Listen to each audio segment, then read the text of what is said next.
Riverside County Sheriff Chad Bianco in a now viral post on Instagram from back in June where he endorsed Donald Trump for president. Now, shortly after Trump was convicted in his New York hush money trial. That video, Bianco in his uniform, eliciting calls from Superintendent of Public Instruction Tony Thurmond for an investigation and a debate. Making an endorsement in a state taxpayer-funded uniform and badge would seem to violate the rules that we have. If the sheriff wants to be governor, I think that there ought to be a debate. Well, with more, we are joined by Riverside County Sheriff Chad Bianco and California's Superintendent of Public Instruction, Tony Thurmond. Gentlemen, thanks so much for being here and taking the time out. We made it happen. Good to have you. We're going to start with that very incident. I'll start with you, Superintendent Thurmond. Yes. Where does that investigation stand? Have you gone to the Attorney General of California, Rob Bonta, to open an investigation into the sheriff? My understanding is that there are some who are looking into it, but again, we're here because I was just struck that you'd have someone who would say that they want a felon in the White House, and as many of the issues that we're talking about have to deal with public safety, just a concern that someone would advocate for a person who tried to overthrow our government, and in doing so, cause the harm of many people, including police officers. And so that's how we got here, and it's a big concern. Sheriff, I see you're wearing the uniform today. Was that a bit of a... It actually is. There are many things that are concerning to me that he just said, but the biggest one was him coming online and trying to somehow, truly, it was him get a little bit of fame for his governor run off of a viral video. And the disturbing thing for me was that we have the person in charge of education in our state that failed to educate himself, do his homework about whether or not it was true or not that I violated some law, and then he went on national or local news saying that I did, and he repeatedly social media saying that I have violated these laws. So the truth of the matter is I did not. I have spoken to numerous investigators over the last 5 years because there's always people that don't know the law and they complain and they file complaints. I have spoken to local investigators and federal investigators, and regardless of what he thinks, the sheriff does not apply to that law or that rule, and I am exempt because I'm an elected official, and specifically the office of sheriff does not apply to that. A chief of police would, one of my employees would, and then a technical part of the law that of course he didn't educate himself on is that I am not considered an officer or an employee of the Sheriff's Department.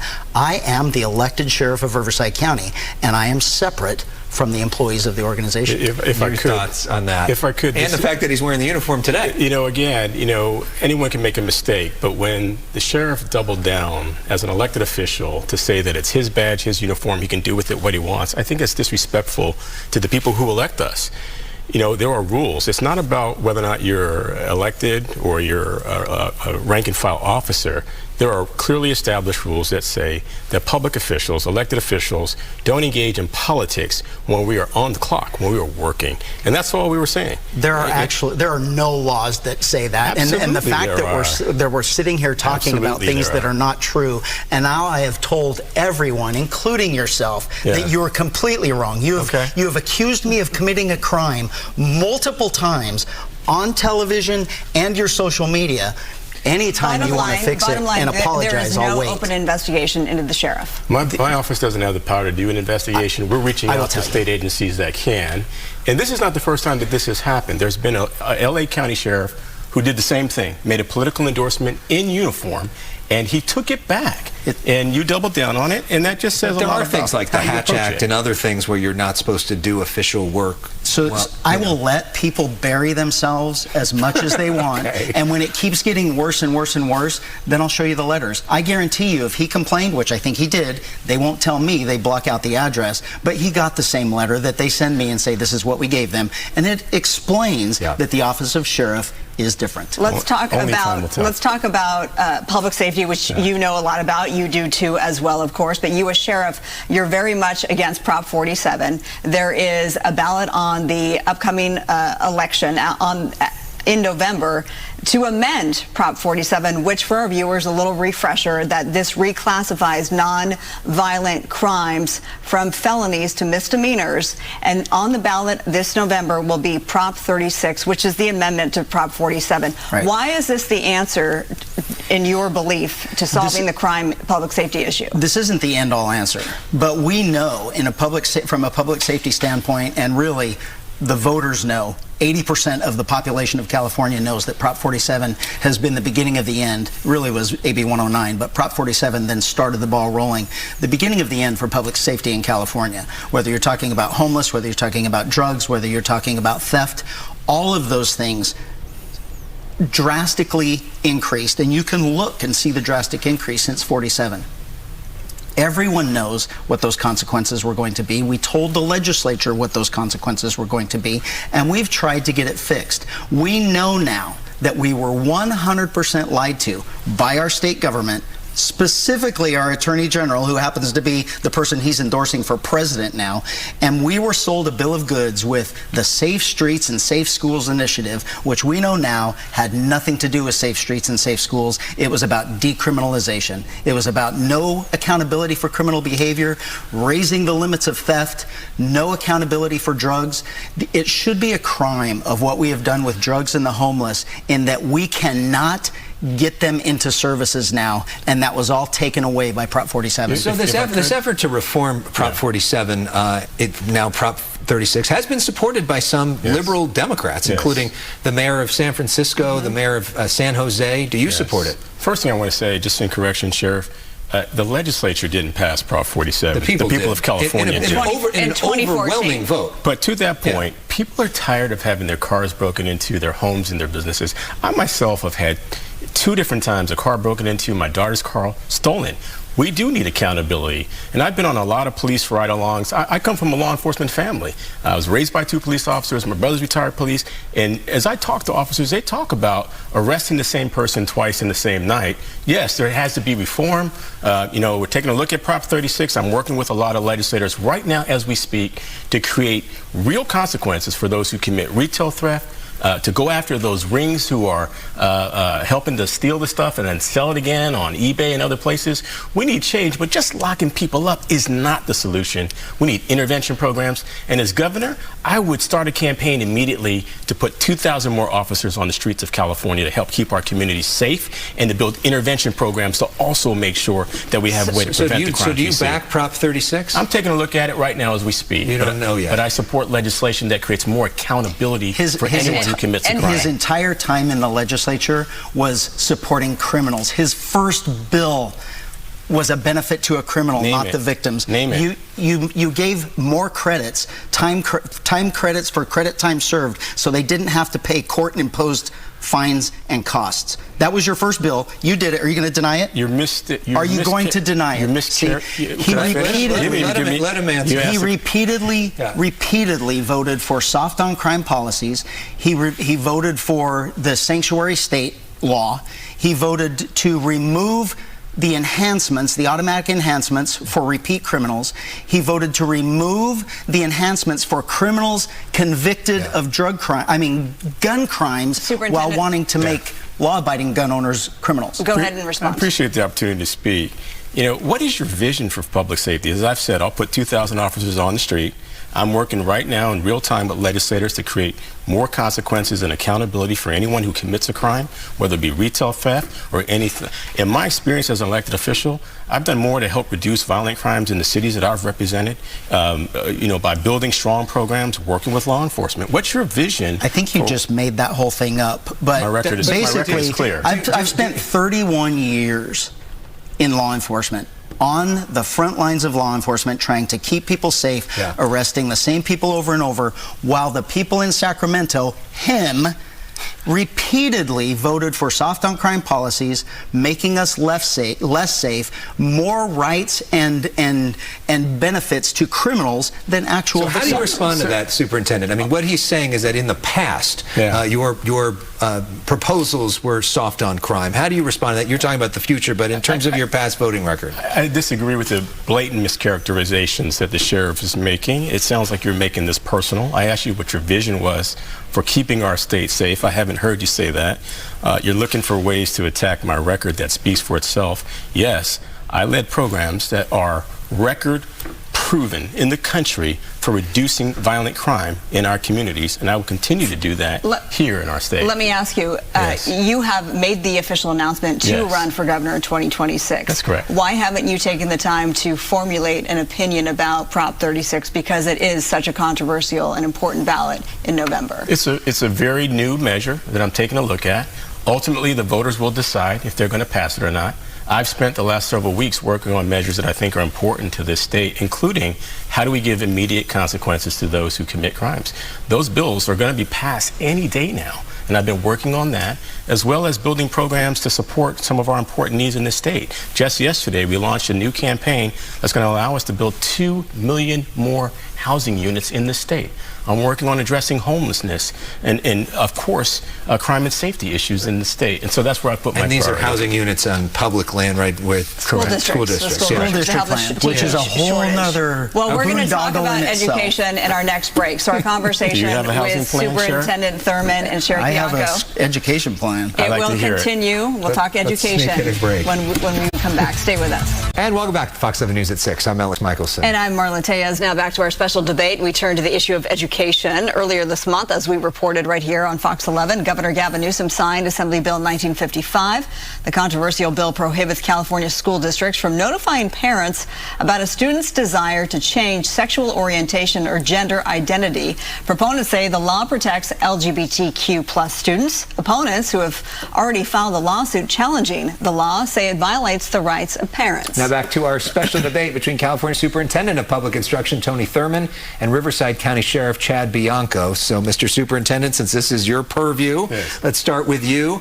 You support this. Why is it a good idea? You know, I've worked on SB 1955, and here are the facts. Actually, it does nothing to block the rights of parents. It actually says that when there are any discussions that are going to take place about a child's sexual orientation, that conversation should happen between that child and their parent. We don't want government involved in making decisions about our children. Is that something that you'd want to see? I know you're going to speak against this matter, but actually what it does is it protects young people from being forcibly outed. And research shows that when you target LGBTQ plus students in this way, you propel them towards suicide. 40% of LGBTQ plus kids are experiencing or considering suicide. But when you do the opposite and you support them, they do better in school, they have better attendance, and it is just a misnomer for those who have said that this takes away parent rights. This actually reaffirms the rights that parents and their families should have to work on these issues together. Sheriff Chad Bianco, I know you have a very different perspective on this.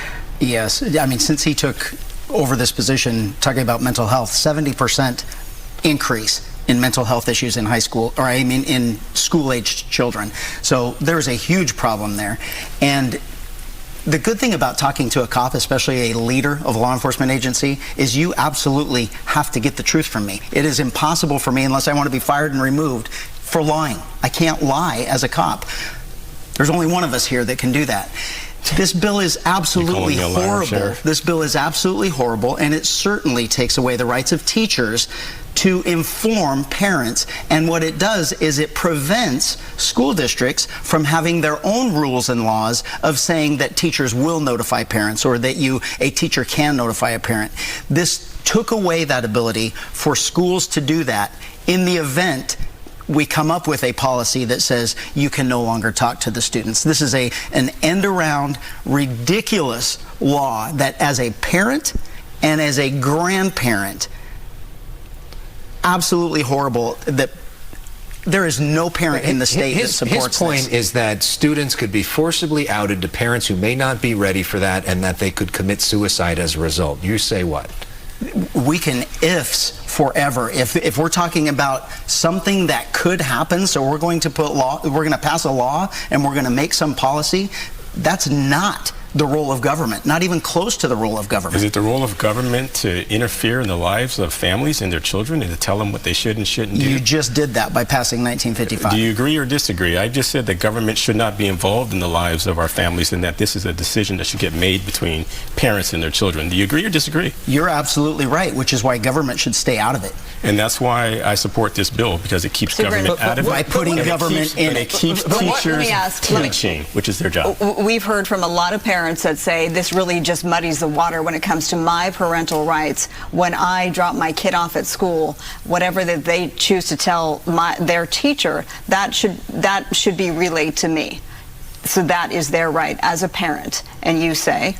The bill does not say that a teacher cannot engage in communication with the parent. It simply says that the district cannot require teachers to forcibly out a student who might be having questions about their sexual identity. But if a student says, I want to be known, if I'm a female and I want to be known as the he pronoun now, isn't that what this law says? It prevents the child, or prevents the teacher from notifying the parent of that? You know, teachers don't have the experience to make the decisions about who's LGBTQ plus or who isn't.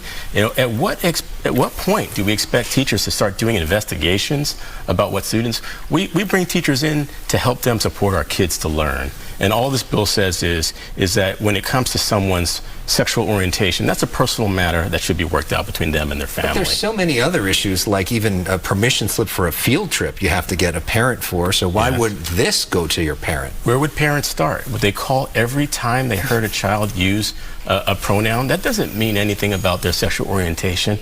All it does is take away the right of a parent to be there, or a teacher to be a caring adult if the student needs someone to talk to. Teachers are some of our best mentors. You talked about counseling. If I could finish, you know, I brought the resources in so that we can have 10,000 more counselors in our schools so they can get help for the things that impacted them since the pandemic. Why would we take away the right of any caring adult to help a young person who's struggling with their sexual orientation or bullying or any issue? If they've come out and this is what we're talking about in school, they're not coming out. They're not being outed. They're already outed. They've already outed themselves. We're just keeping it from their parents. Students don't have rights. Kids don't have rights.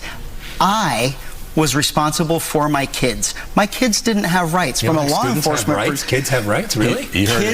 Parents are responsible for their children. Are you going to say that they're not?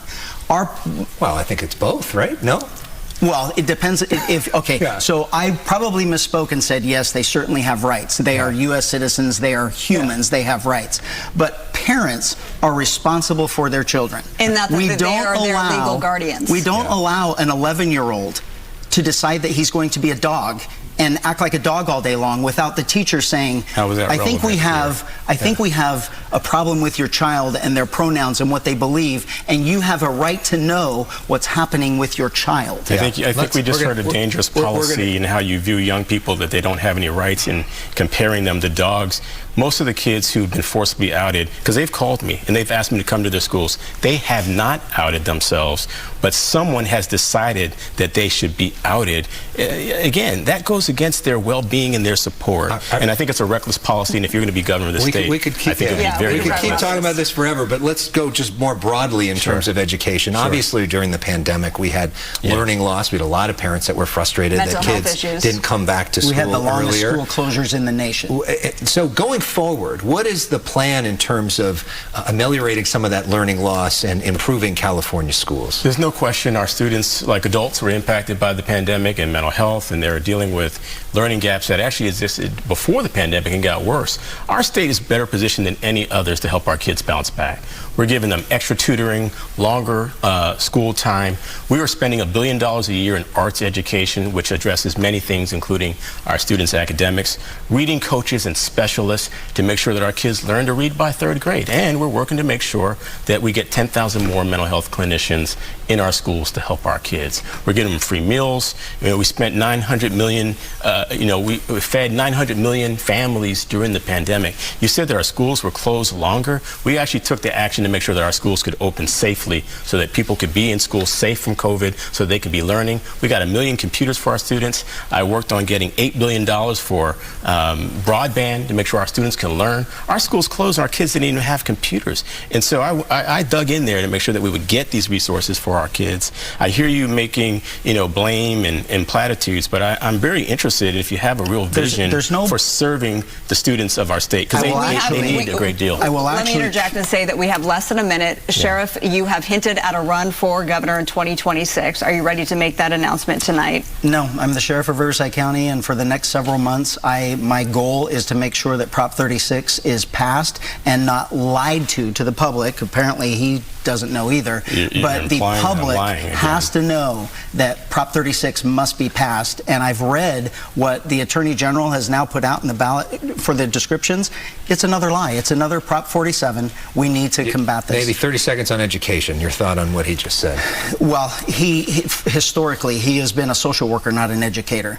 We are the worst in the country when it comes to education. We have the lowest literacy rate for adults. We have, they celebrate 34% of our kids being grade level literate in math and 46% grade level literate in language arts, and they celebrate that. We spend more money per student than anyone in the country, and we are the bottom of the list when it comes to education. And now he wants to spend, really waste $14 billion on 75,000 acres of school property. What I want to know, where this entire state needs to be fixed, how does a school have 75,000 acres of real property? I can address that. That is $14 billion Real quickly, that this will they be the have last. failed. This will be the last I can word. The address that. school has failed to educate our kids, and they waste it spending money on property. One correction for you, Sheriff. I spent 10 years working in our schools, just to be clear. You don't get to speak for what my career is, just like I wouldn't do that to you. Your record does. You are someone who has said you would support a president who wants to get rid of the U.S. Department of Education. That would take away resources for kids with disabilities and special education and low-income students. What would It you actually say? wouldn't. It puts it in the hands of the state. May I Let's finish? finish and What would you this- say If to it was truthful. you know, I asked you if you had a vision for education. You didn't give us an answer. You just pointed a finger. I asked you, what's your vision for public safety? You didn't give us an answer. And so I'm sitting here saying I am running for governor. And one of my lead priorities is to build 2.3 million housing units. We are in a housing crisis. And it just so happens that our schools across the state possess 75,000 acres of land that can be developed upon.